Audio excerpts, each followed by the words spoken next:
dedicated to raising a generation of African communicators who can speak with clarity, with confidence, with ethics, and with global relevance. So as an institution, we exist to develop public speaking and leadership communication competence, and then we exist to build executive presence and influence, to offer structure, training, certification, and professional membership, and then institutionalize communication excellence across Africa.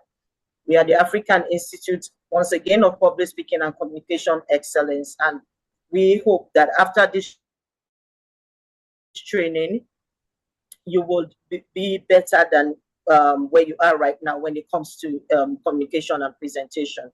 What we do in AIPSCE is professional trainings and master classes, certification and programs and coaching programs as well. We also work with corporates and another institution for corporate and institutional communication development. And then we are also a research-driven communication organized institution, rather. So at AIPSC, our core values are excellence, integrity, innovation, inclusivity, because we are Africa-based. So we cover not just Nigeria, we cover the entire African space, and of course, influence. We expect that our trainees should be a person, should master the act of public speaking and should be able to influence his or her given audience. At AIPSC, it's not AIPSC rather, it's not just about speaking better, it is also about leading better through our voice.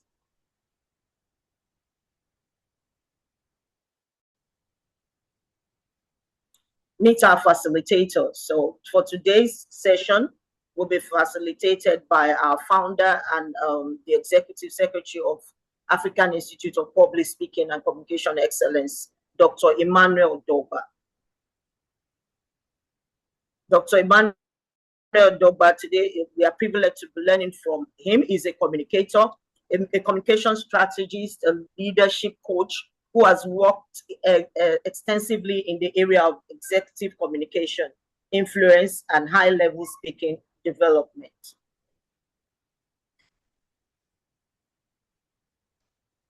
So he will be taking us through the training session today. Dr. Emmanuel David Dogba, like I said earlier, is the founder and the executive director of AIPSCE, an institution that is committed to raising a new generation of leaders who will communicate with clarity, authority, and impact.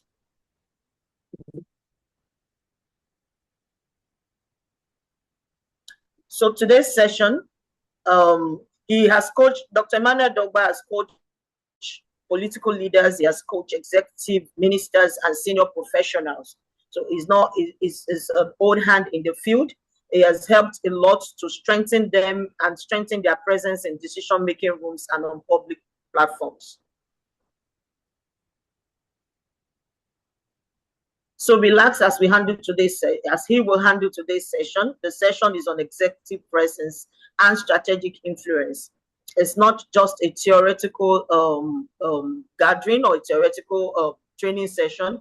The session is going to be a practical one. It's about practical leadership, communication in real environment. So it's going to be a very practical session, and we expect everyone here to be involved in this training and be open. I hope that your notepads are ready or your recording device are ready, so that after this training, you can also become professionals. You can own your own executive presence, and then you can also make strategic influences in your place of work, in your organization, or wherever you find yourself. So please join me as we welcome Dr. Emmanuel David Dogba. Thank you very much, everyone. All right, thank you very much, Estella, for that introduction. Well done, well taken. I'd like to appreciate everyone who is in this session today. Permit me to greet a couple of people who I think I can see right here on the screen. And I want you to just relax, get the best of this session today, and do yourself one very big favor. Every form of distraction, please take it out right now. You know, because there are certain things that may just take your attention and you may just think that it's for a short while, I'll be back. Do all you can to keep away every form of distraction right now. I'd like to welcome to this session. I see Olayemi Okunbo, I see Nene Oyemem, I see Lady Bishop in Norborn Bright, I see Queen, and a couple of others who will join us as time progresses. We can no longer wait. We had scheduled to start at 10.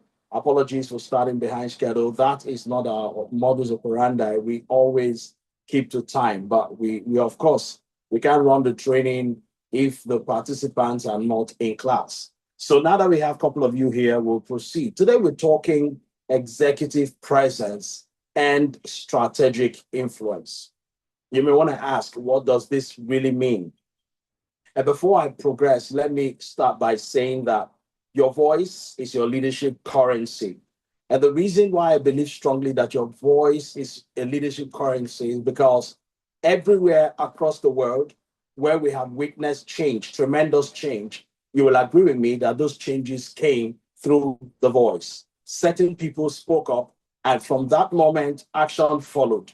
We talk a lot about the world's greatest speech, which is I Have a Dream by Martin Luther King Jr.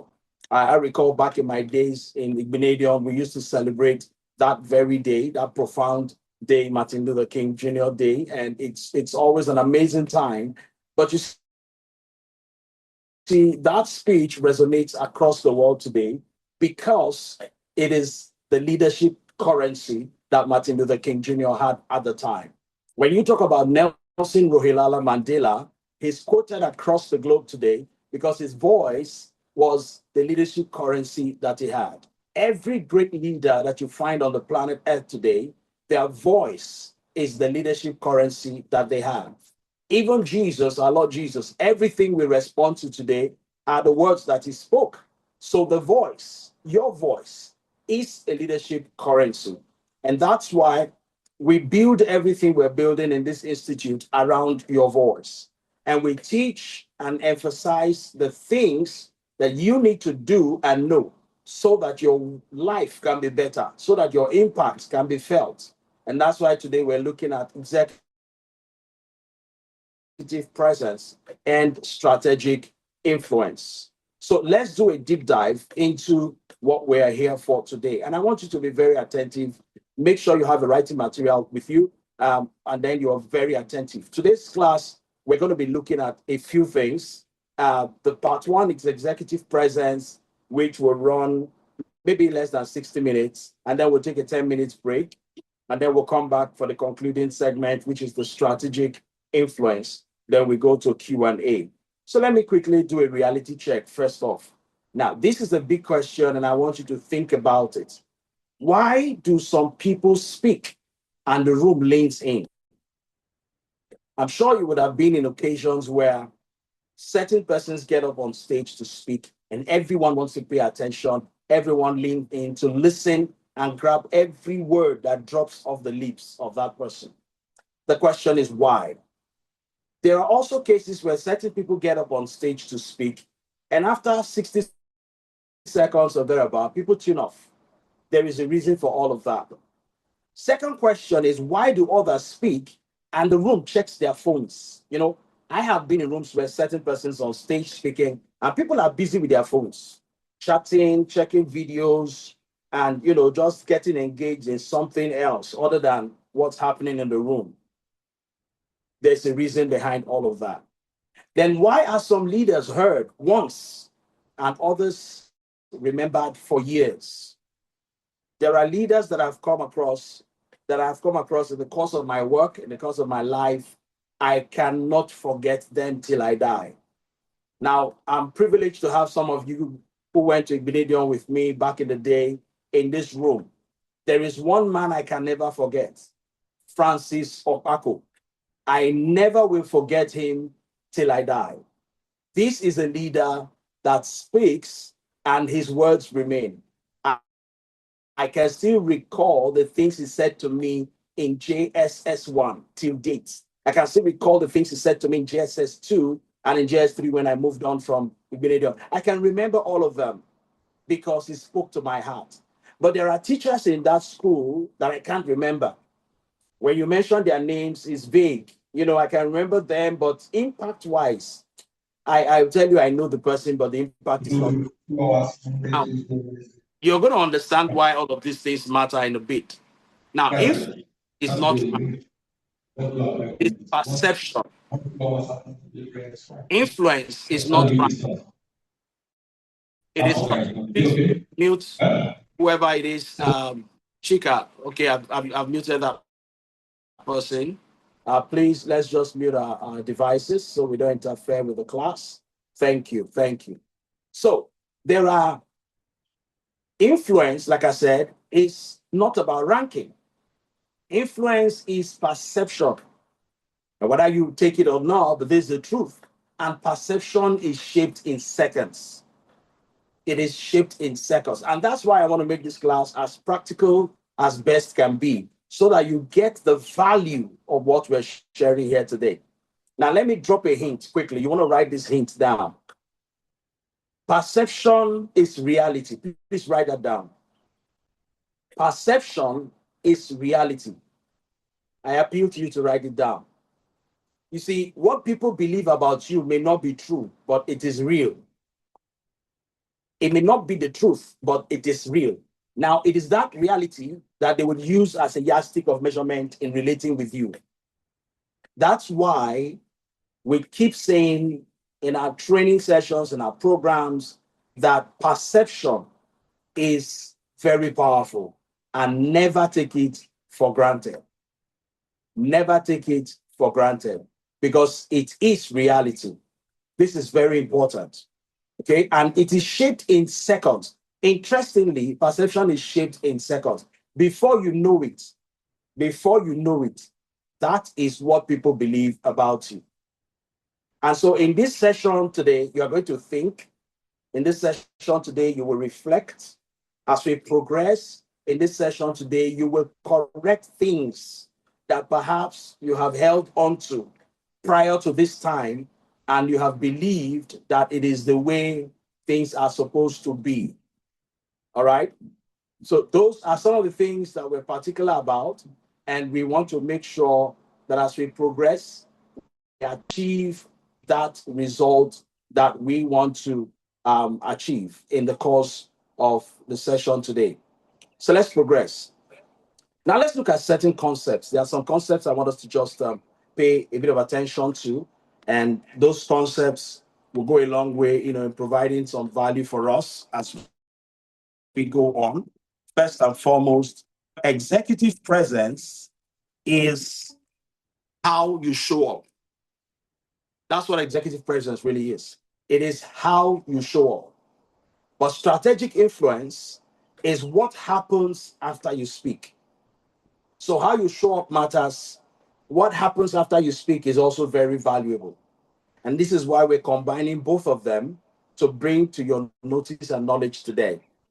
Now, presence gets attention. That's the beautiful thing about presence. Presence will always get attention. People will pay attention to you when you show up properly. But when it comes to influence, it is influence that moves decisions. It is influence that make people toe your line.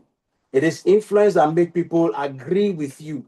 It is influence that make people say to you, what you are going to do right now, we are in with you, we stand with you, we give you our support totally. It is influence that makes that difference. So you see, while presence is how you show up and gets attention, influence is how you make your words impact lives of people and help them take decision concerning whatever discussions that you have to present them. This is very important that you note, and that is why we're going to work this together and see how we ensure that we get value out of today's session. Now, let's look at the cost of weak presence. When you think about it, you will agree with me that every time that your presence is weak, these are the following things you will stand to lose. Number one, you lose opportunities. This is very true. When you go for an interview, the way you appear, the way I sit on boards and I help organizations run interviews and all that. I've come to realize that certain people walk into the room, and even before they start talking, you've already started rating them unconsciously. And that rating automatically affects the perception you have about them even when they start speaking. And what betide them if they start speaking and it so happens that their first few seconds of speaking aligns with the impression they have already created with their presence, it's over. That's the first loss opportunities. The second thing that we lose when we come with weak presence is missed influence. Because your presence is what leads people to now listen and pay attention to you. So when you come with a weak presence, you are going to miss the opportunity to influence. That's the second cost that you have to bear. The third one is underestimated authority. People are going to look at you and feel it doesn't have what it takes. It can't influence people. And most times, don't get me wrong, it's not as if it is absolutely correct. But you see, perception is reality. And I can't stop emphasizing that. Is it not better for you to come with the right presence and then have the opportunity to influence and showcase the authority you have than to show up weak and then the judgment is passed, on you, and then you're not given the opportunity to show up. You're not given the opportunity to. So when you come with weak presence, you face the challenge of underestimated authority. People look at you and then they say, oh, I don't think you can deliver on this. Let's look for someone else. Those who are on the job, then the big price you have to pay is slow career progression. Slow career progression. I've seen people who, they're intelligent, they're smart, they're great at what they do, but because of their presence, they have missed out on opportunity for growth in their career path. Why? I have a friend of mine who runs a company, and we're talking about one of his staff one day, just sharing with me some of the experiences, seeking my advice on what to do. And a particular young man who said the guy is smart, but when the way this guy appears, the way this guy shows up, I really don't like it. And I'm looking for someone to put in an executive position. But you know what? This guy is good. He knows the job. But when he appears, when he comes up and he meets clients at that level, I don't think he can hold his own. His presence is not very, I don't know. I was struggling to explain it, but I understood what he was saying. And I said to him, what you're trying to explain to me is pretty simple. The guy is technically sound. He understands the job. He's great. But when he shows up, the first impression you have about him doesn't sell. He said exactly. And that's, just because of that, he didn't get that job. That's that promotion. On the other hand, there was a guy who is not so technically sound. But if this guy speaks to you, when he dresses up, when he comes out, you think he's the CEO, top notch. He takes good care of his appearance. He looks great. His approach is very friendly, the way he talks and all that. And the guy said to me, what do you advise? I said, listen, the role you're looking at is not a technical role. It's a role that requires presence. It's a role that requires influence. The technicalities can be handled back in the office when the deal is closed out. The technical guys can put together the document and send to this guy to study and do the presentation. What you're looking for is someone that can represent the company as an image of the company and get deals, signed. Isn't it? Said yes. I said, then pick the second guy. Well, I don't know either of them, but I analyzed based on it. And a few months down the line, we had a conversation and he told me, thank you for your advice. You know that all the clients that this guy interface with call me, they said that your guy is a great guy. You had the right choice. The guy's approach, his demeanor, his appearance, presence. That's just presence. Okay? So that can affect career progression. Now, for us to get a clarity on this even better, we're going to look at what I call the 3 dimensions of executive presence. The 3 dimensions of executive presence. Now, the first dimension, I'm going to list them out and we're going to talk about them, one after the other. So the first one there is composure. Composure. The second is clarity. And the third is conviction. Composure, clarity, conviction. Now, these 3 are very powerful. And I want you to please, for what is worth, pay attention to these 3. And I'm going to break them down so that you can, have something to put in your bucket and take home. Now, first of all, composure has to do with your breathing, how you breathe under pressure. Now, everything we're talking about here is at this stage, when you're in a situation where you're pressured, you have a deliverable or you're in a meeting setting, how do you handle your breath when you're under pressure? How do you speak when you're under pressure? Because the challenge most people have is that they speak fast when pressured. So you need to learn to slow down your speech and, as much as you can, eliminate nervous gestures. Some people, when they're talking, they rub their hands, they kind of squeeze their nail, their fingers, they do all those things are nervous gestures. And under composure, you need to be conscious about those things. You need to be careful not to display those nervous gestures even when you're under pressure. It is one very powerful thing about presence. How you conduct yourself matters a lot. The second thing is we're going to look at how do you slow your speech down. It has to do with when you're speaking and you're conscious that you're pressured, take time to breathe in and then exhale slowly under your breath before you start speaking. Now, the trick is this. If you continue speaking without doing that breath control, you will rush your words. And it will become obvious to those who know that you are pressured and you cannot handle this pressure. And if you're in a negotiating room and this happens, if I am in that room with you and I'm negotiating and I'm on the other side, I'm going to slam you hard because you have shown me that when you're under pressure, these are the reactions you get, and you will do everything possible to get out of that room as fast as you can. And the danger with that is that the moment you push to get out of that room as fast as you can, you will begin to agree to certain things you ordinarily would not have agreed to if the pressure was removed. So, in order for us to clarify what we've shared so far, I'd like you to take out your phone at this point and record a 30-second introduction live right now. Grab your phone. I know that you're using your phone for this, or if you can't do that simultaneously with the class, write it in your notepad, right? That you're going to do a 30-second recording, and I'm going to send a link to you on the platform where you can put up your video and let's take a look and analyze. For those of you in the premium class, that's the benefit you get for being in premium category. We're going to do that. So because of want of time and the fact that you may not be able to go off the class and do that and come back in, so write it down is something you need to do. It's going to show what level you are and then we can correct it. And these are the guidelines. Did you rush when you did that? Did you over explain? Did you fidget? Right?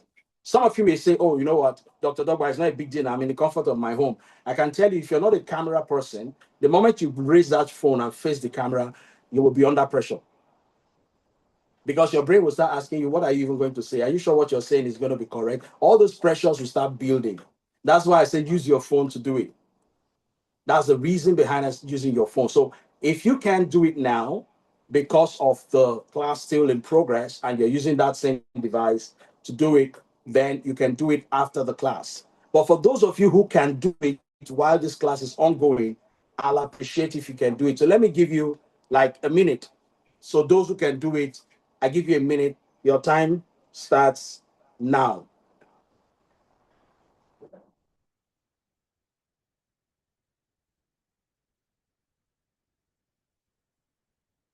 Resume recording and we continue. Okay, so we've looked at composure. Now let's dive into the next thing. Self-awareness is powerful. Self-awareness is powerful. When you know what's happening within and around you, you will become better at whatever it is that you do. All right. So this is the next thing we're going to talk about is clarity. Clarity. Now, there's a core idea, the one core idea rule. The one core idea rule asserts that every component of a successful piece of writing or presentation should express only one idea. Every presentation or every piece of writing should express only one idea. Now, this is the heart of clarity. I've been in seasons where people are speaking and they jump from one thing to another, from another to the next, just mumbling a whole lot of things together, bringing them all together, and then at the end of the day, can't drive home a very good summary. it's a problem for a lot of people. So I have always recommended, and that is what I follow, the one called idea rule. That is, stick to one thing, stay on one game, and play it till the end. Because that is the heart of clarity. Take one idea, and I'm going to show you how it works. Because this is what every strong executive communication answers. There are very important points. The first one is, what is the point? You want to share something and you're asking yourself, what is the point? You make note of that point. The second thing you want to ask is, why does this point matter? Is it important, and why is it important? You note it. And then lastly, you go to the next point where you say to yourself, what should happen next? The action. So let's look at it together. What is the point? What do I want to talk about? Executive presence and strategic influence. Why is it important? It's important because with these two things, you can actually do more. You can influence people more. You can make more impact. You can turn lives around. Most importantly, you become respectable and you get to a higher level of your career and your pursuit, whatever it may be. Why? What should happen next? I need to get a trainer or get into a course or buy a course that would help me improve on my executive presence and strategic influence. Now, with this, everything I'm going to be discussing will fall in line, will be arranged in that sequence. This is what we're talking about today. This is the importance of it. And this is what you should do next. That is the one core idea rule. And if you can understand this and play according to this rule, then you're already on the path of clarity. And this is very important for me. I say this because in my own life, I have discovered before now that I have ideas, they just come, and I want to bring everything to the table at the same time. At the end of the day, I get pretty confused. What exactly am I chasing right now? What am I addressing? What am I pursuing right now? So I had to reframe to the one core idea rule. And I want you to do the same.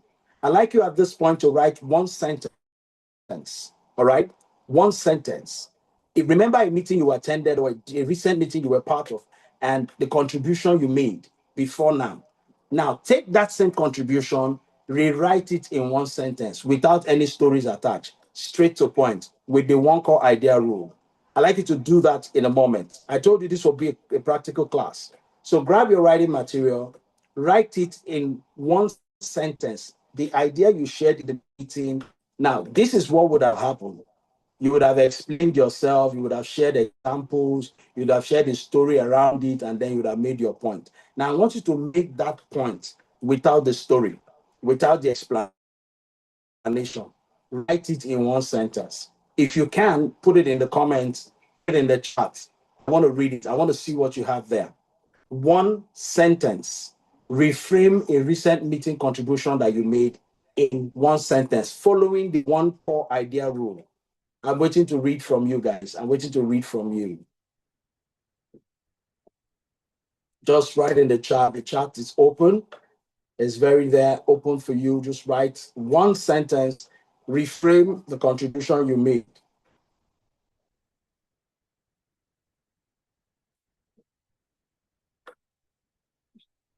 Great. Someone has dropped a sentence. Let me take a look.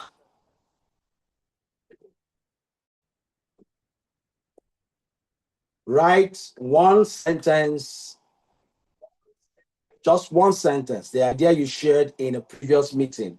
Put it in one sentence using the one core idea rule.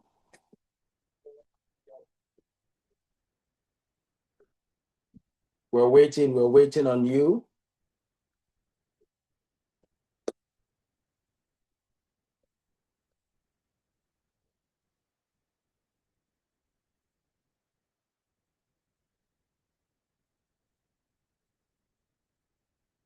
Anyone?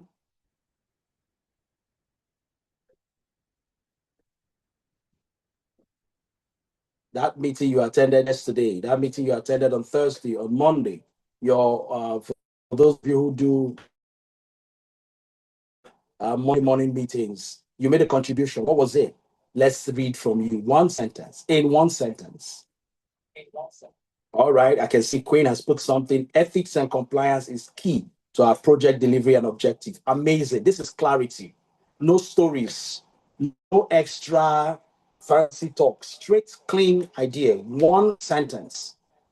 Can I read more? Well done, well done. You're getting the drift now. You're getting the drift for clarity. Thank you, Queen. I can see that. Beautiful. Someone else, put it there. Let me see what you've got.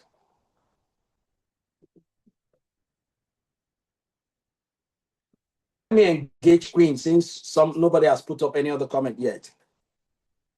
Queen, did you notice that how do you feel when you put down that statement as it is now, straight up, without any explanation, any stories around it? How do you feel? How does it feel to you now? Tell me. I couldn't even believe that I was able to coin it and bring out one sentence without dancing around, I like the experience.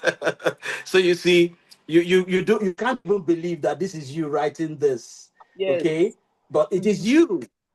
It is you. Knowledge, it says power. This is the power of knowledge. One core idea. Just put it down straight, drop it. Influence. You see, what you do when this happens in a meeting and you drop a sentence like that, it is the responsibility of the people to think of the story to build around it. But they will sit back and say, wow, wow. This is deep.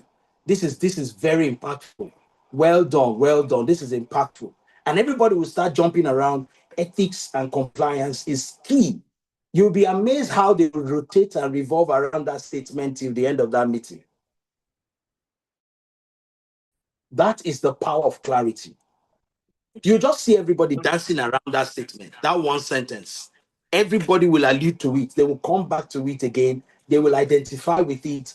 There's like the former speaker said, like so and so person, this ethics, we need to understand how we do our things. You will just be amazed. That's the power of clarity. I mean, yeah, okay, I mean, well done. I see that say technology to ensure business requirements definition. Wow. Like this one is complex. So technology to ensure business requirements definition document is signed by stakeholders before design. I need you to look at it again and reframe again.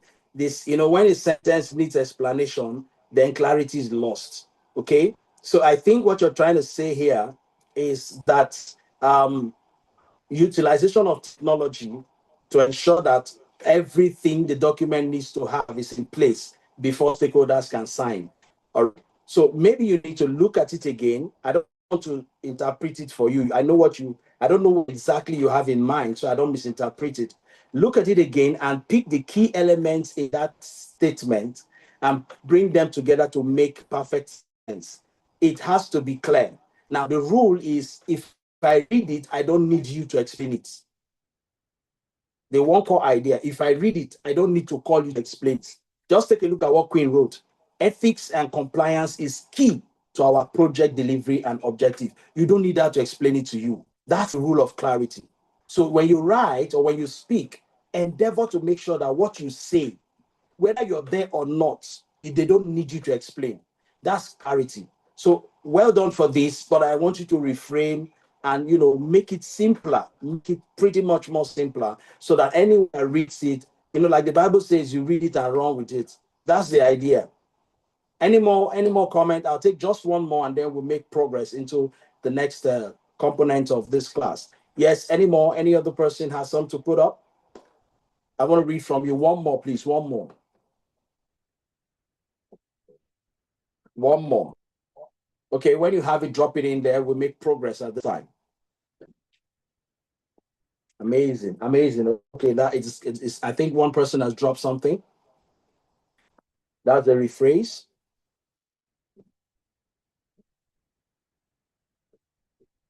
Let's see what we got.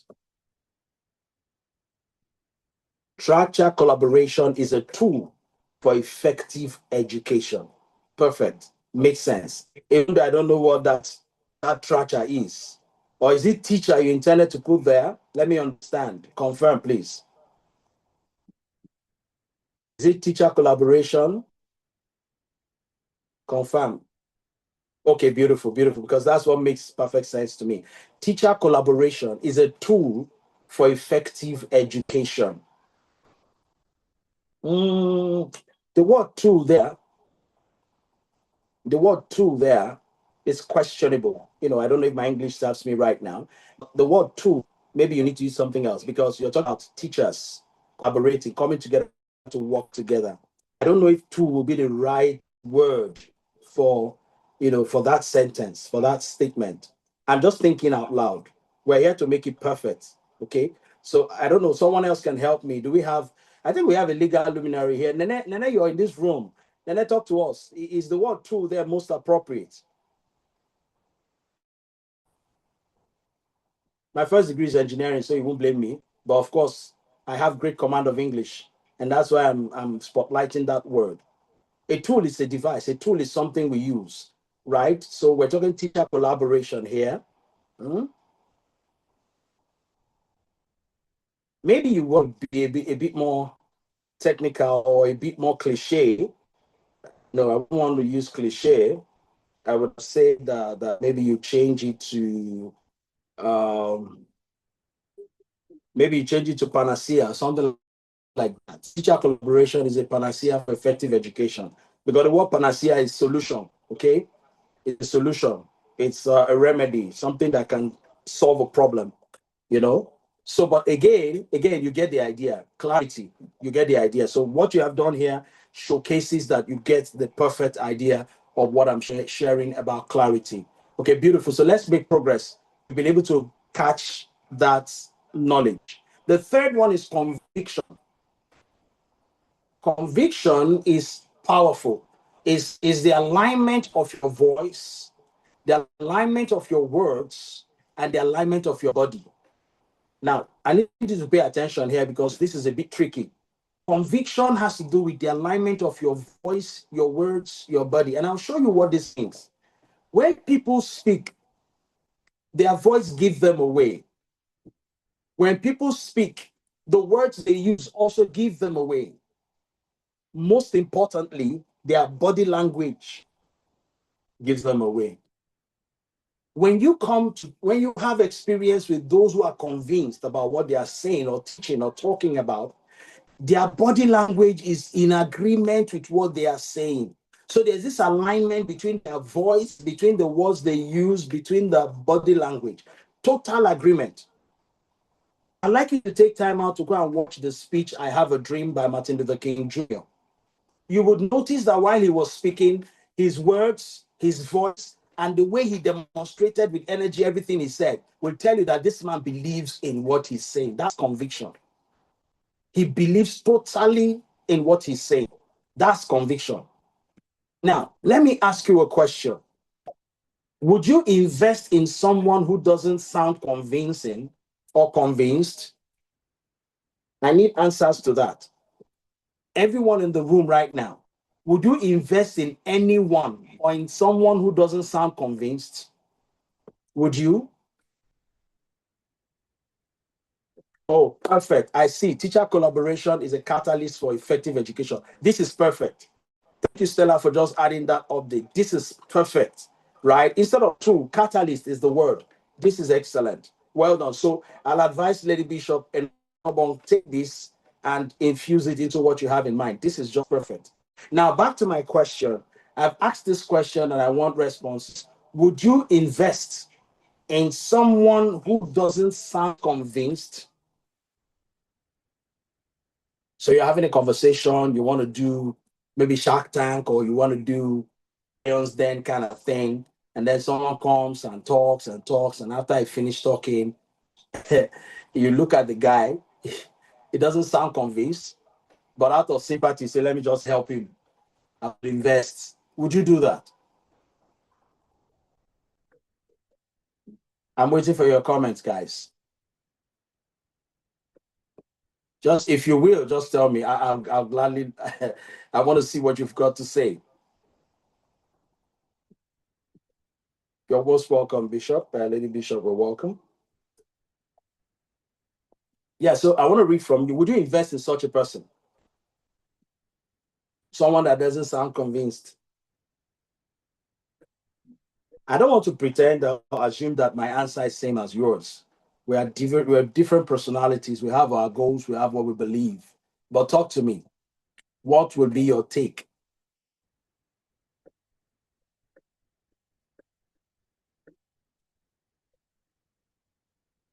No response. No. I don't want to feel like, oh, it's obvious. It's a no-brainer. No, I don't want to say that. Would you invest in someone who doesn't sound convinced? Some people will, out of sympathy. You might just be one of such persons. So I want to know. While you're processing, let's make progress. Okay, so now look at this. Commanding the room. There's a rule I call the 60-second rule. Now, when I looked at this, I looked it up. The 60-second rule is a psychological concept that first impressions happen within 60 seconds. They are framed within the first minute. So it's so important for you to understand this and take it very, very seriously. People form opinions. People form impressions about you, about products, about individuals, about presentations within the first 60 seconds. Now, this is a psychological thing. It's not something that is someone will sit down and say, okay, let me think it over. No, it just happens. It's the mind. It just happens. And then before you know it, that's why you say, but they didn't even allow him now. They just, it's a human mind. That's the way it works. 60 seconds and you're done.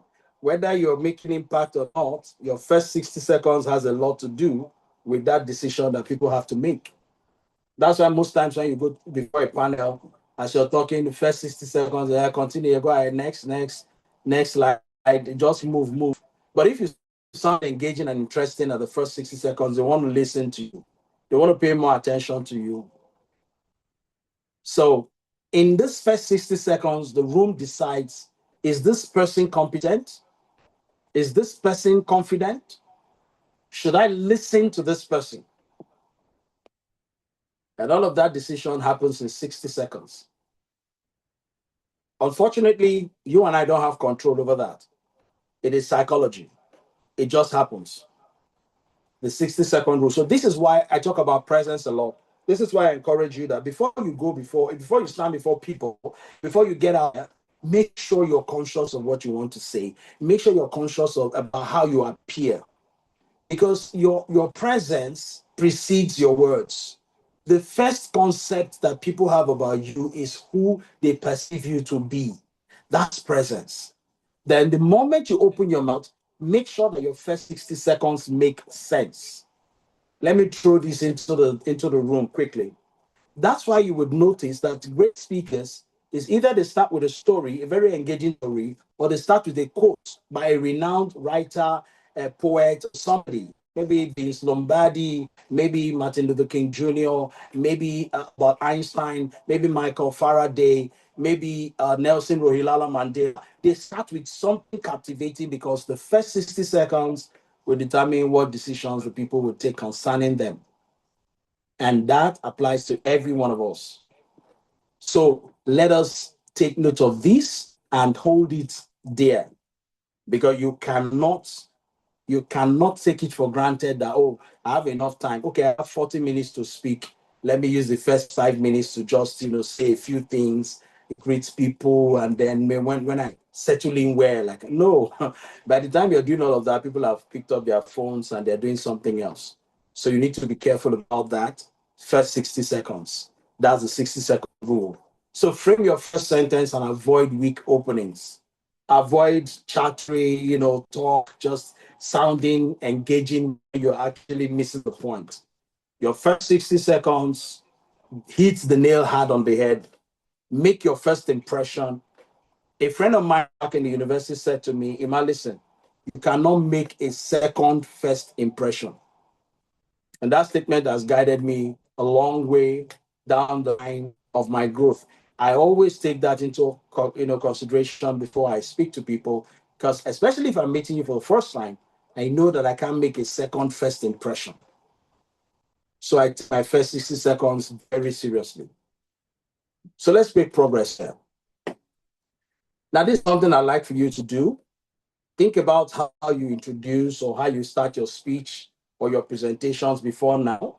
And then with the knowledge you have gathered so far, rewrite your weak opening into a strong one. There's a practical drill. Write it down. It's something you need to work on. Check out how you start your speeches, presentations before now, and rewrite your weak opening into a strong one. This is something I encourage you to do for your own good, so that when next you stand out tomorrow or after this class, as you leave your home or leave your office, you're going to have meetings with people. You need to begin to check, how do I speak? How do I make that first 60 seconds count? Right? So take note of that. Now, there's something else here. Let's look at it. There are 4 very important anchors that I want to give to you in this class. The 4 authority anchors. And I'm going to give them to you now because if you follow through with them, I mean, it's going to be beautiful with you going forward. The first one is speak in statements, not apologies. If you look at the exercise we did earlier, where I talked about writing a statement, a sentence without stories, this is what we're actually looking at. Speak in statements, not apologies. It is an anchor of authority. So you get into the room, for example, you're a bit late, and then you go straight to the point and say, "Oh, I'd like to thank you all for your patience, for waiting, and not despite the delays. But we're going to start right now. I had a little challenge back then, but I'm glad you guys were patient enough." Now that's statement clear. Thank you for your patience. Thank you for waiting. I had a bit of delay, but we're starting now. Instead of, rather than saying, "Oh, please, I'm so sorry, guys, please, you see, as I was coming, there was traffic, please, I apologize, I hope my apologies are accepted." Oh, wow, you have missed it. The moment you do that, you've lost authority. You've shifted everything from your space to their space, and they will begin to command the room. The second one is control your pace. When you're speaking and you want to speak with authority, control your pace. Don't rush. Speak in packs. What do I mean by packs? Break your statements in batches. For example, you would notice that as I'm teaching, I emphasize some things, I stop and I ask questions, and I make comments on your statements. I come back again.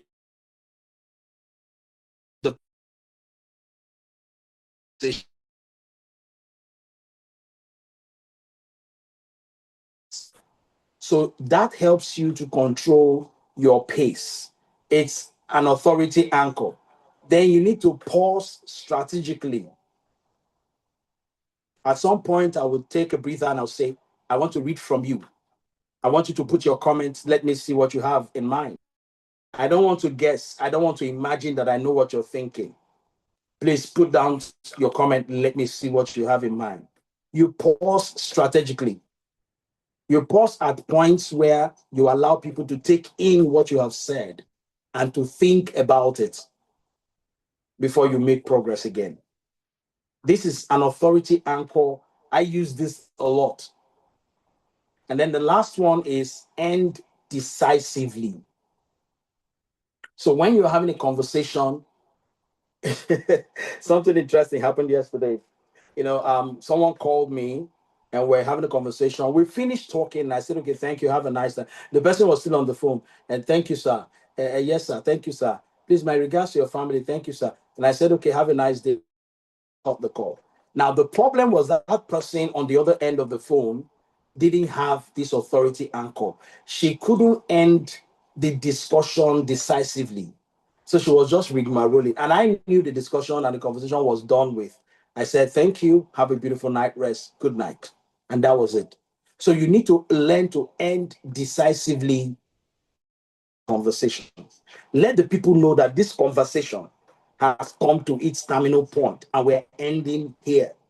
Let people know that we have reached the end of this conversation, of this discussion.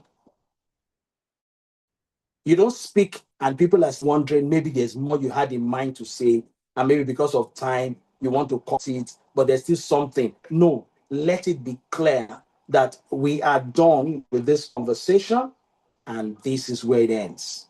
So learn to end decisively. So these are the four authority and speak in statements, not apologies.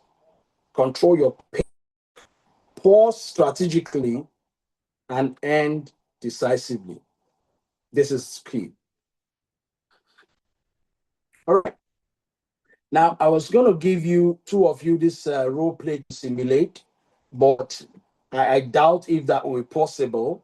Now, it's supposed to be a role play where one person will present an unpopular recommendation, maybe in a meeting setting, and then the other person will respond to an interruption. But I need two volunteers to do this. The purpose of this role play was to enable you understand what we just discussed, the four authority anchors, which it would have helped you to really get it. And so I do not know if it's something we can deal with right now. If you are ready to, all right, share that.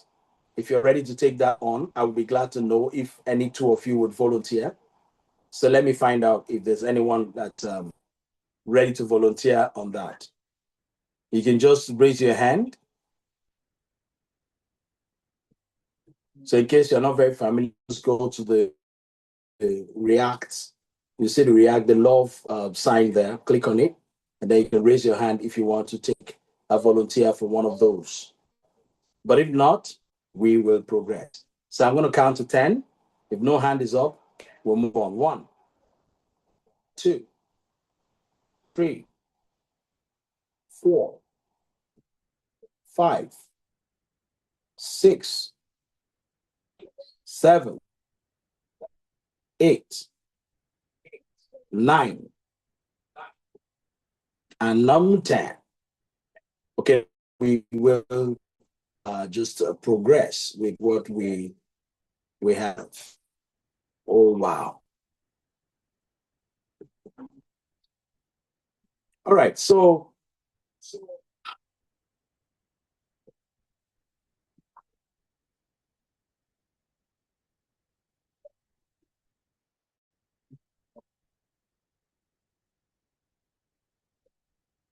just a moment.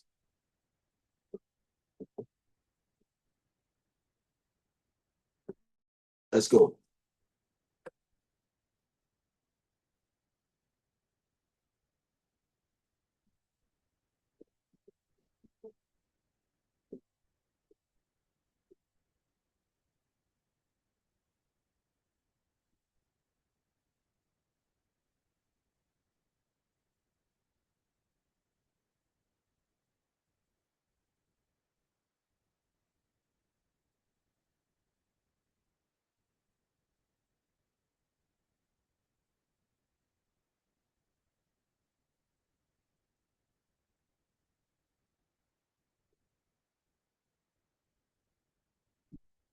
Please confirm if you can still hear me.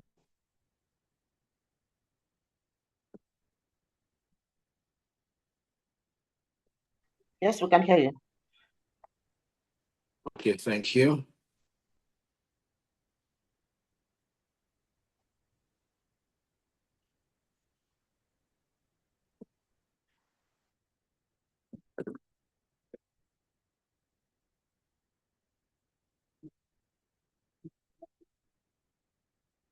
Sorry, my screen is freezing. I just want to check why.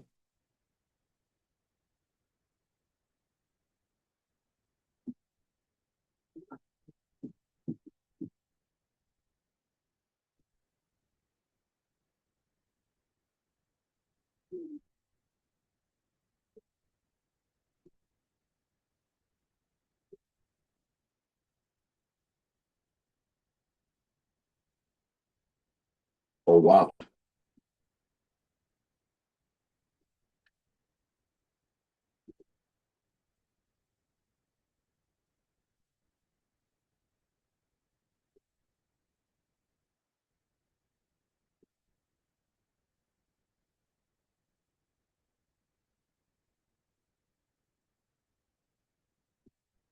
Can someone type what you're seeing on the screen? Let me see if it's moving or it's just frozen there.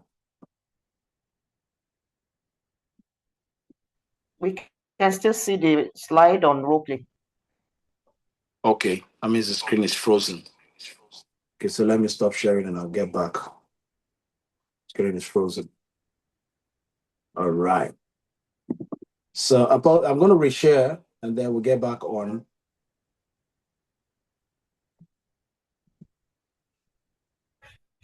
That is seriously. So Okay, let's go. I think this screen is better right now. Let's go. Let's see. Okay, great. Apologies, I didn't know that the freeze was serious. So let's reflect.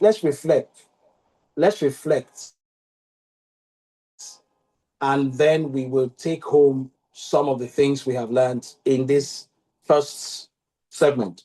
Now, what habit is currently weakening your presence? To write it in the comment, something that you notice that is weakening your presence. Just write it for me in the comment. I want to read it. And then, what will you stop doing immediately? What will you stop doing immediately? 2 questions. What is that thing, that habit that is currently weakening your presence? So just put it there. And then secondly, what will you stop doing immediately? Based on the knowledge that you have received now. What, just one thing. I mean, there are several things, but just tell me one thing that you will stop doing immediately. One thing, just one thing. Put it in the chat. I want to see it. I want to see it.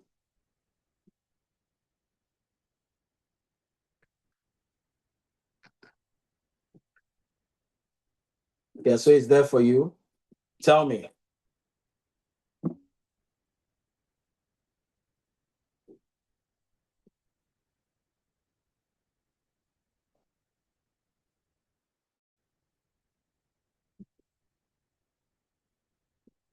Our comment is dry. Somebody say something. The chat, let's talk about it. What habit is currently weakening your presence? And what will you stop doing immediately? Like right now. One thing that you would stop doing immediately.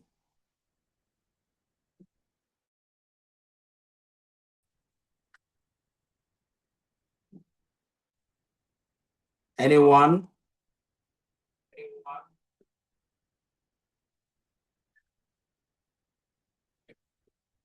I may have to call names and ask you guys to say something. Put it there, Lady Bishop and Auburn Brides. Nene Oyemem or Laimi Okumboa. Guys, come on. Queen. Every one of you on this call.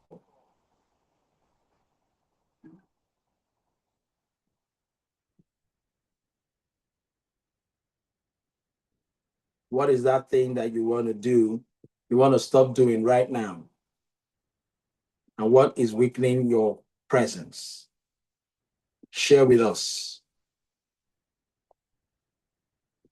I want to read it.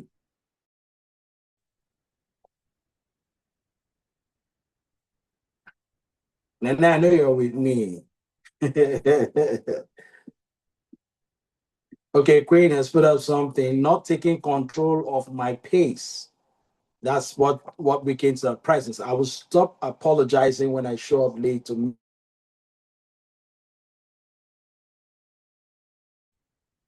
Don't make it all apologies. State it and move on. Don't just.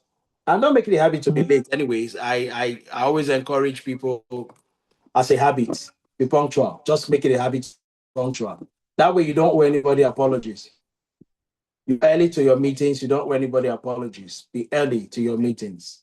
Just come on time. You don't owe anybody an apology. And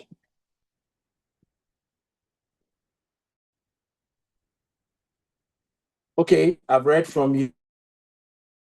Thank you very much, Queen, for what you have put up there. Amazing stuff. Amazing stuff.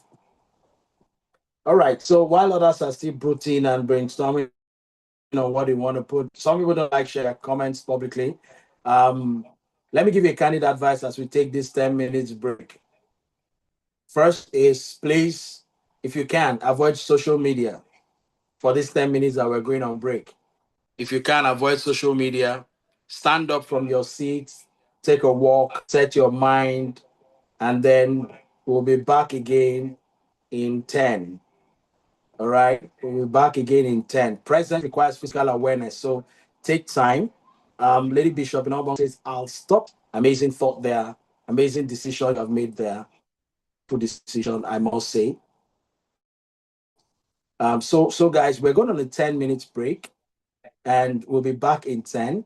And I hope that when we get back, we can do justice to the rest of the class. I'm going to be checking out for a bit. And I want you to take out, I'm going to stand up from my seat and walk and just, stretch out my legs and then come back. Now, I'm telling you, don't check social media. This is my phone. My phone is right here in my hand.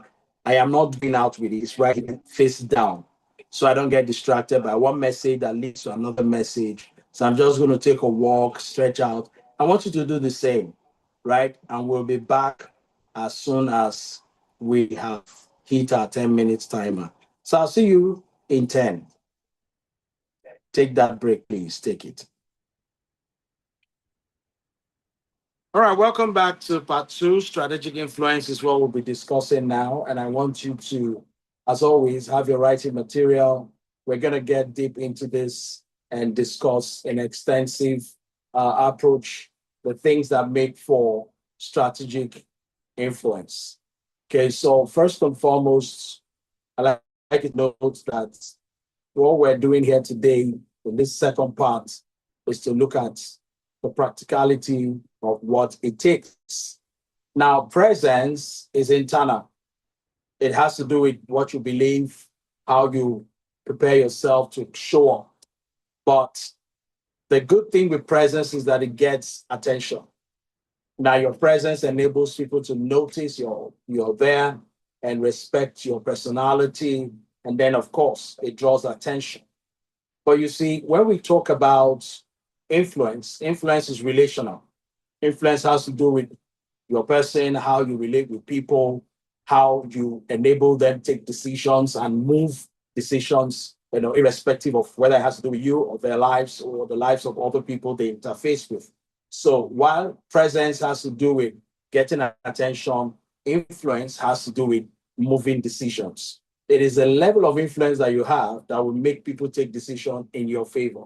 And so this is very pragmatic. This is very important. And I want you to take note of it as we dive into strategic influence. Okay. Now, let me share with you quickly the architecture of influence. Now, there's something I call the architecture of influence. And the architecture of influence is an equation that says influence is equal to credibility, clarity, and emotional connection. Influence is equal to credibility, clarity, and emotional connection. And I want to break them down. We've talked about clarity before, but let's look at credibility. Now, for credibility, you need to know this. People must trust your competence. That's what credibility really is. People trusting your competence. So that means that you must be the person you say you are. You must be able to deliver the values you promise to deliver. And you must be able to stand by your words. So when people say, I trust this person, it means that they believe in who you say you are, what you say you can do, and all that you say you can deliver. That's credibility. Very important. That's credibility. Okay? And then you also have something of interest, which is clarity. We've talked about it, but let me add a layer to that. Credibility is that people must understand you quickly. Remember when we talked about executive presence, I said clarity is your ability to speak or put out a message, and whether you are there or not, they don't need you to explain it.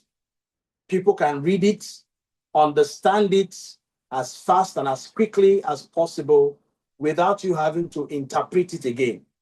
That is clarity.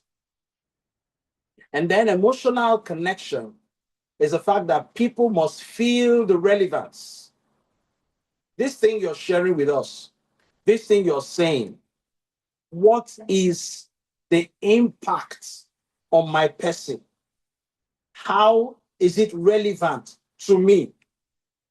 Of what benefit will this thing be to me? That is emotional connection. People should be able to trust you enough to say, listen, what he's sharing or what he's about to do is going to benefit us. That's emotional connection. They must feel the relevance of what you are presenting or bringing to the table. This is very important, right? So, because this is a practical class, I want you to structure a 2-minute persuasive message using the formula that I've just set above, the architecture of influence, credibility, clarity, and emotional connection.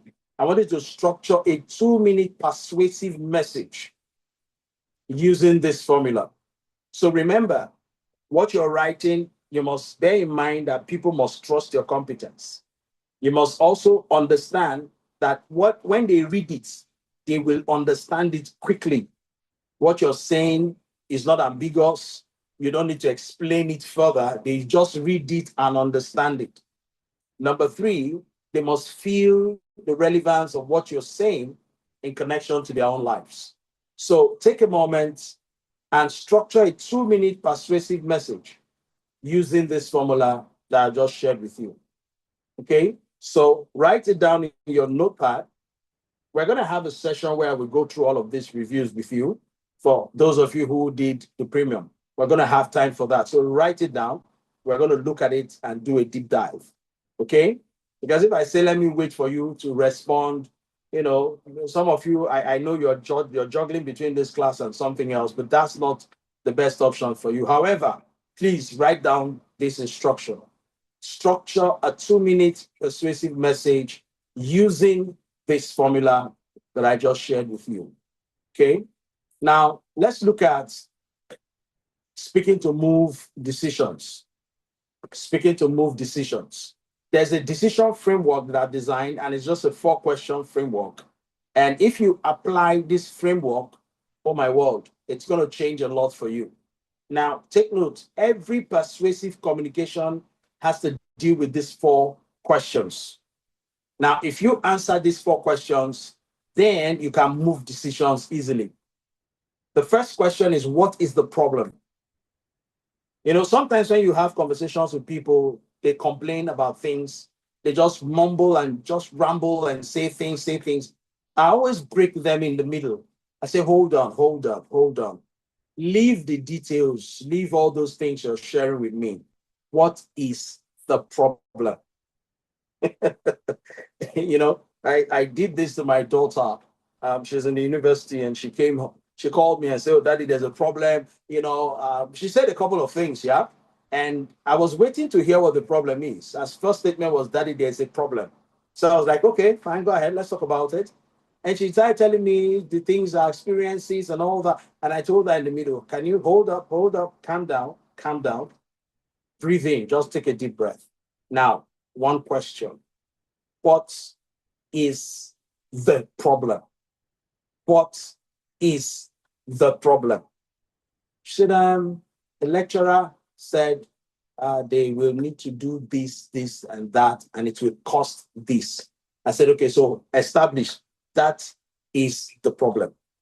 Now, using the premise of our conversation, I said to her, that is the problem. We'll need to solve the problem. And I asked the second question. So if we don't solve this problem, what's going to happen? Of course, the answer was not far-fetched. And the third is, what is the solution? So I asked her, what is the solution? What do you think is the solution? She said, Daddy, but the problem is that, I said, we've talked about the problem. Don't go back. What do you think is the solution? She said, it's going to need money. But I feel that the amount, I said, leave the amount and leave your feeling. Your feeling is immaterial. Your feeling will not change the outcome. Are you following what I'm doing here? Now, this is important. If you get this, you won't struggle with decisions anymore. Your feeling is emotion. It won't change the outcome. It won't help the outcome. You are free to feel as you can, as you like. But is that feeling the solution? If the answer is no, please pack the feeling, put it in a bucket, keep it at a corner, put it in a box, close the box, lock the box, keep it at a corner. Please, what's the solution? The solution is this. We need money to pay for this. How much? The amount was mentioned. I'll send you the money. So now, looking at this framework, using my conversation with my daughter during the week as an example, I like being practical. I like being very practical. The first thing was there was a problem, and I asked, what is the problem? We established the problem. What is the cost of inaction? If we don't do this thing, what will it cost us? Or you as a student, what will it cost you? Me as your father, your parents, myself, your mom, what will it cost us? We established it together. What is the solution? We need money to pay for this. What is required now? So we've identified the problem. We identified the cost of inaction. We identified the solution. What is the next step? The next step is to make the money available and so that she can go pay for that material. This is the 4 decision framework. And I'm giving this to you because I use it a lot. Every time I'm in a situation, that's the framework that comes to mind. What's the problem? I identified. I put it down. What's the cost of inaction? If I don't do this thing, what's going to happen? I put it down. What is the solution to the problem right now? I put it down. What do I need to do now? Right now, what do I need to do? The moment you have this 4 decision framework, these questions, it helps you in persuasive communication. It solves the problem totally. And I believe that if you apply this and align with this framework, I believe you're writing this down or you're taking a screenshot of this. This is powerful. This is what I use to help leaders in different spheres to move to the next level of their career, to influence people a lot, to take decisions quickly in rooms. So they analyze their situation based on this. A company that I consult for had been able to solve a major issue they've been dilly-dallying with. They've been flogging the horse, the dead horse in the room for months. And then I said to the leader of the team, why are you flogging a dead horse? This is the case of a dead horse. What's the problem? He told me, what is the cost of inaction?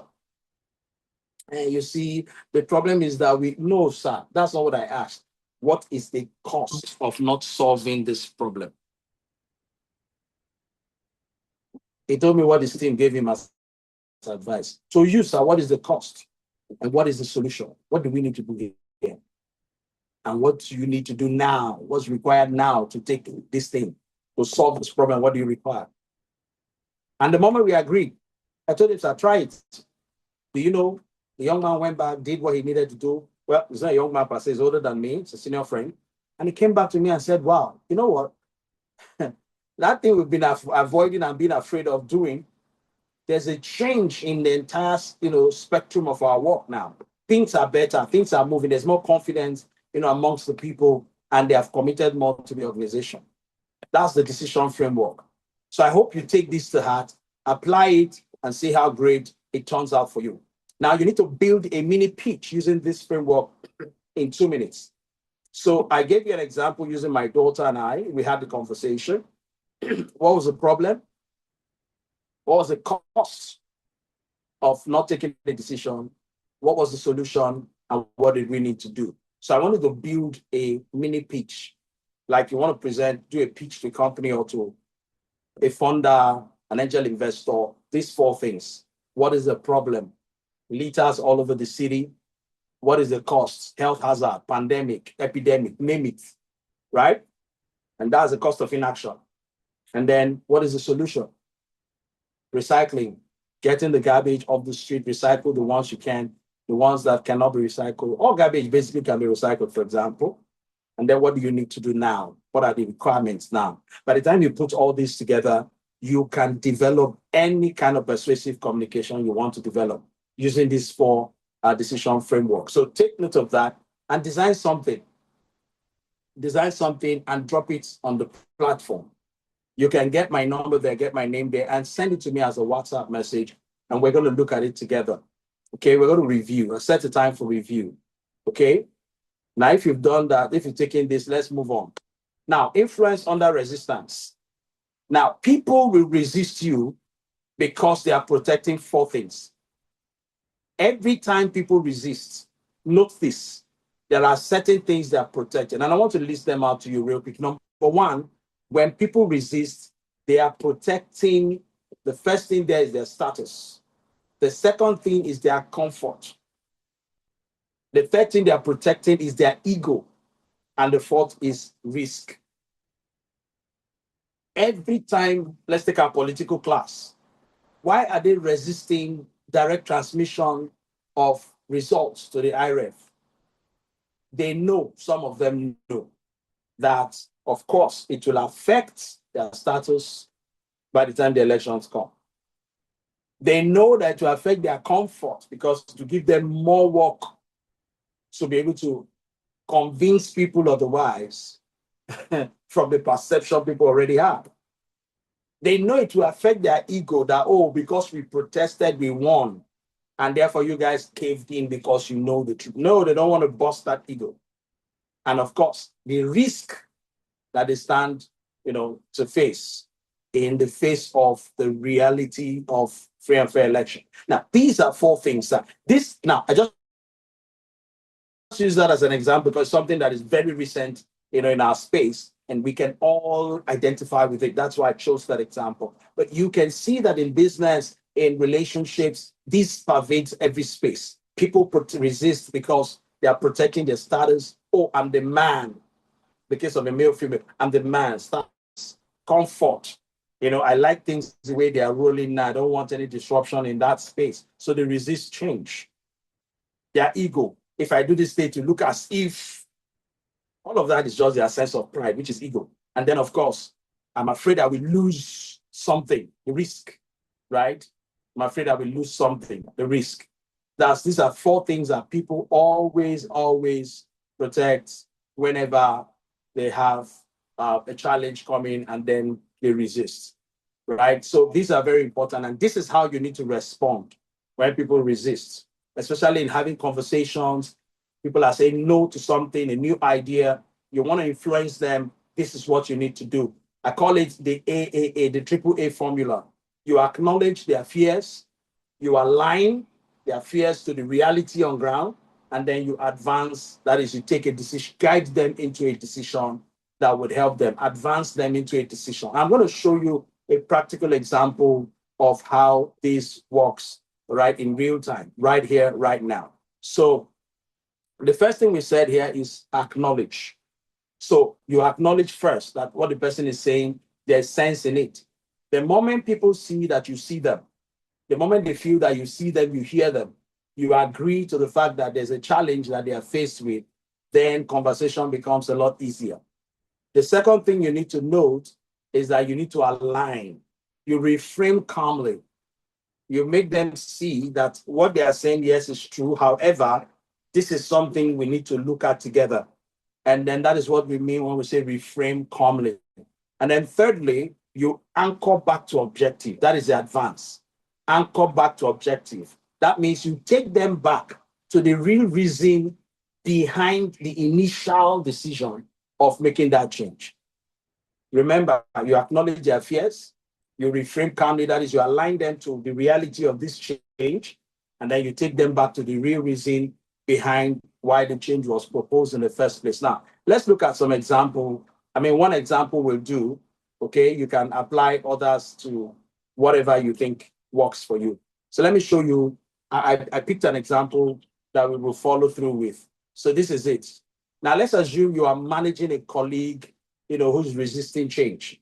And in that scenario, the scenario is that you're building a new software and a team member prefers the old, slow method, right? He prefers the old, slow method. Now, this conversation is what you likely have. So the colleague will come saying, I don't see why we have to switch to this new system. The old one works just fine. Now, that sounds like what we hear every day. And this new one is going to take forever to learn. Now, because of the challenge of learning or the process of transition, the other person is like, let's stick with what we have. You know, there's this saying that if it's not broken, don't fix it. If it's not broken, don't fix it. It's working, so why change it? Now, first you acknowledge, you validate their perspective by saying something like, oh yeah, I hear you. And I know that changing systems is frustrating and time consuming. You see, you are validating his position. You are acknowledging his fears or her fears, especially when you have to work, when you have heavy workload. So you agree with the person and then you come in to align. You see, but I think we both want to avoid spending extra hours on manual data entry in the long run. So your alignment here is bringing the person to the real reason why this suggestion, this new implementation is necessary. You and I agree that if we have a way of avoiding the extra hours of manual data entry, we would want to attend to that possibility. So there's an alignment there.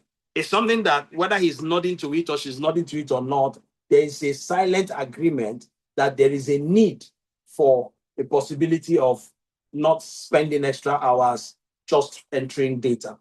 And then you come to the advance, which is the next steps.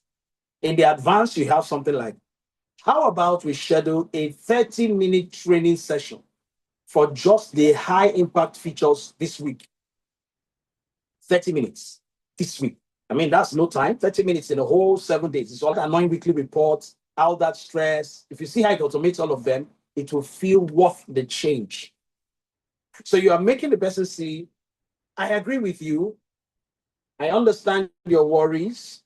However, this thing will save us more time than we are spending now. It will save us a lot more time. And you and I agree that we're looking for a way to create more time for other things. So what do we do to be able to achieve that? Let's just take 30 minutes and look at the features together. Perhaps when you see how it works, you might have a change of heart. Now, you have just applied the AAA method. Acknowledge, align, advance. Clean application there. And the moment you finish with that, the person is likely going to say, okay, reluctantly might say, well, let's see what you got. If after that session, nothing changes, and we're going to stick to what we have. Do you agree? So fine. That's what I look up to. I want what you want ultimately. Let's just give it a shot.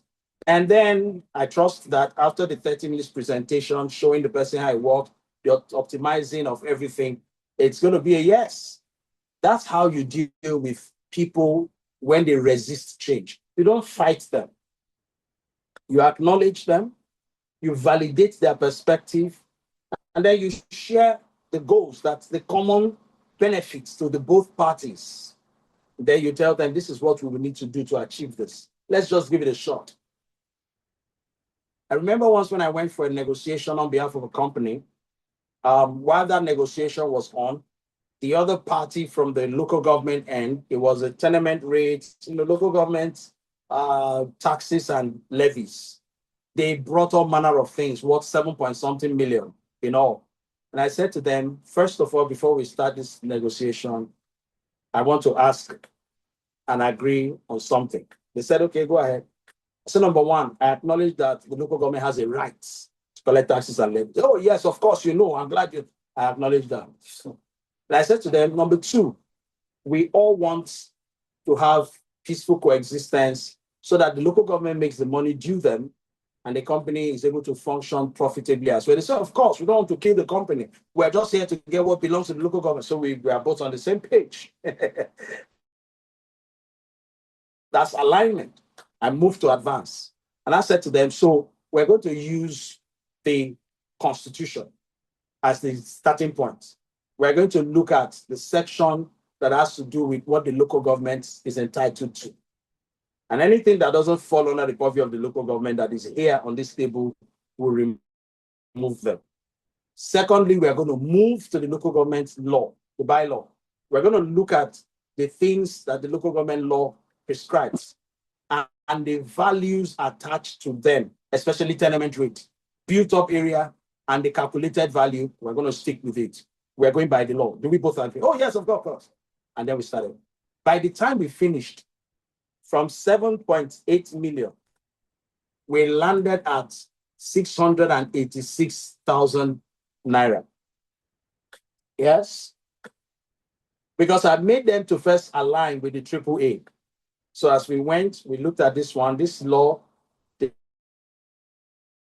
law stipulates that this is state government. So we remove.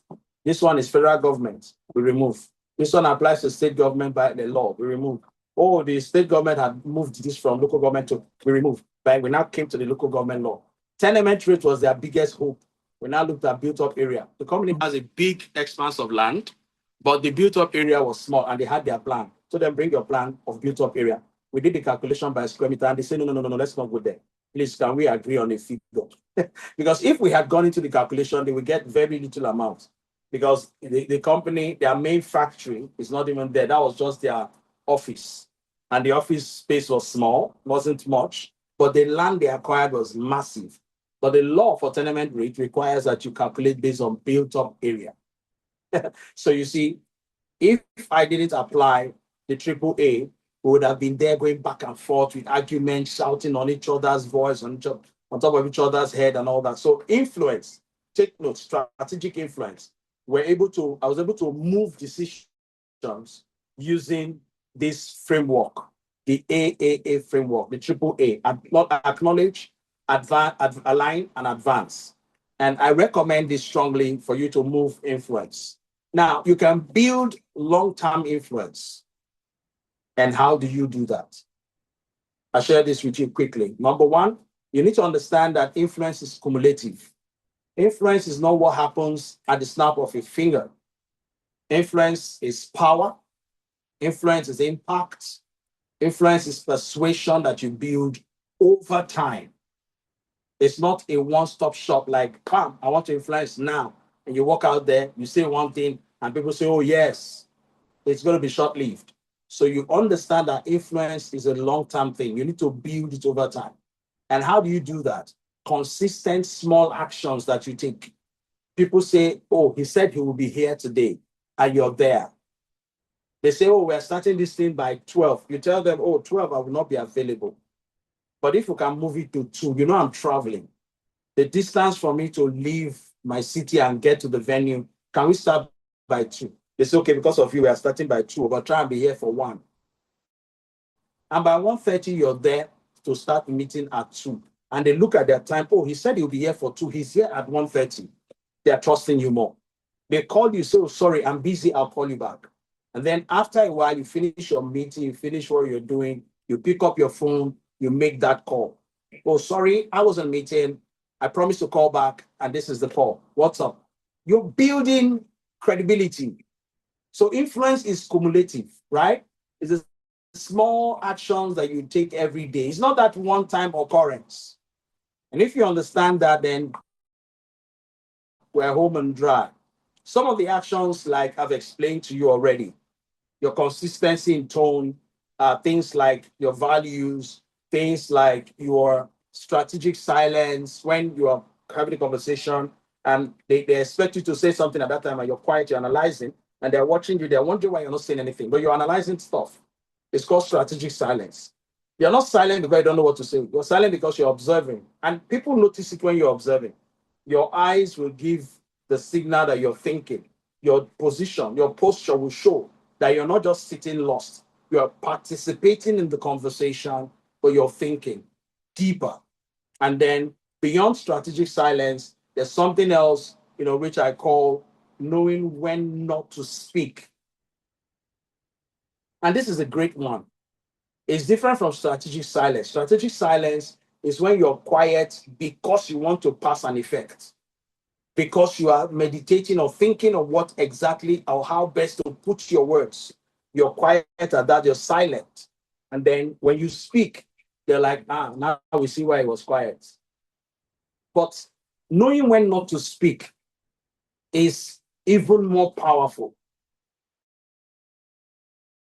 Everybody is making a comment and you're quiet. And they ask you what they ask, they say, no, I'm fine. You guys go ahead. And everybody's wondering, why is he not talking? Because this is the kind of matter we're expecting to flare, to react. You're quiet. If you are able to understand all of these things and put them into play, wow, you will be such a great influencer, not social media influencer now. You'll be someone that influences decisions. You move decisions. And this is what this class is about. So I want you to think about this for a moment. Are you speaking to impress people? Or are you speaking to impact? The question is on the screen, you can see it. But I want you to think about it again. Are you speaking to impress or to impact? I know if I ask that question, the comment I'll get is to impact, of course. And that's what I expect to see. But beyond what I expect to see and what you put down in your notepad, in the chat, sincerely, all along up until now, what has been the game and the catch for you? Have you been speaking to impress or have you been speaking to impact? I always say to myself, wherever I go, when I open my mouth to speak, I want people to be impacted. I want people to get something from my contribution. I want people to go home better than they came. I was on a training session 2 weeks back. It was a conference. I was one of the speakers. And by the time I finished speaking, I needed to go for another meeting at the Ignatius Ajuru University of Education. I had another function there where I was invited. So I finished speaking, stayed a little bit at this other conference. And when I finished, after a while, like an hour plus, myself and the administrator, we moved to the other meeting. And a few days later, I saw on social media someone who attended the conference tagged me in his post. I read the post, very strong wordings there, and it mentioned certain things that I said and how they impacted his life. The following day, I saw a video pop up on social media from a different person who attended the conference. This time he did a recording and he made a statement. He attributed the impact he has got to a statement I made. I said something about, why would you stay in the crowd when you are designed to stand out? What does it cost to stand out? What do you need to do to stand out from the crowd? Are you not tired of being in the bandwagon among the crowd, lost? Why don't pay the price that will enable you stand out? The young man said in the video, he got home, that statement haunted him because he has been in that space for too long. And that night, he took a decision that whatever sacrifice he needs to make, whatever price he needs to pay, from that day, he will stand out. I was so impacted by his own testimony. And honestly, I confess to you guys, I had to sit back again, and that statement started coming back to me. So, please, as much as you can, speak to impact, not to impress. Now, executive presence gets you heard, but strategic influence gets you followed. People will hear you, that's fine, that's executive presence. They will look at, oh, well, let's listen. But you see, strategic influence, it makes people to follow you. And if you change nothing after today, nothing changes around you. I met somebody in a meeting in a forum and introduced himself to me. And I said, sorry, I don't know you, you've not met before, but it's fine, great to meet you. You already know my name, you know who I am. May I meet you properly? He told me, introduced himself again, told me how he's been following my work. I was like, God, you've been following my work? He said, yes. In fact, the one that shocked me, he told me the post I made that morning before we met.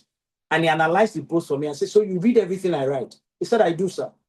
That the most important and interesting ones are my videos. That, oh my world, those videos really impact his life. I said, really? But guess what? People who follow you are people whom you have strategically influenced. They don't need to show up that they are there, but just know that everything you do affects and impacts the lives of people positively or negatively. And that will determine who follows you or who will not. So if you change nothing today after this class, then nothing is going to change around you. It's your choice ultimately. But I know you will opt for, making that change when necessary. And I'm sure we all will do that. At this point, I'll take a couple questions if you have any question you want to bring forward. And then I will share with you my closing thoughts, a few things that are very, very important that I think you need to know, at this point of the class. But let's take your questions. For those who have any question to ask, now is the time, please.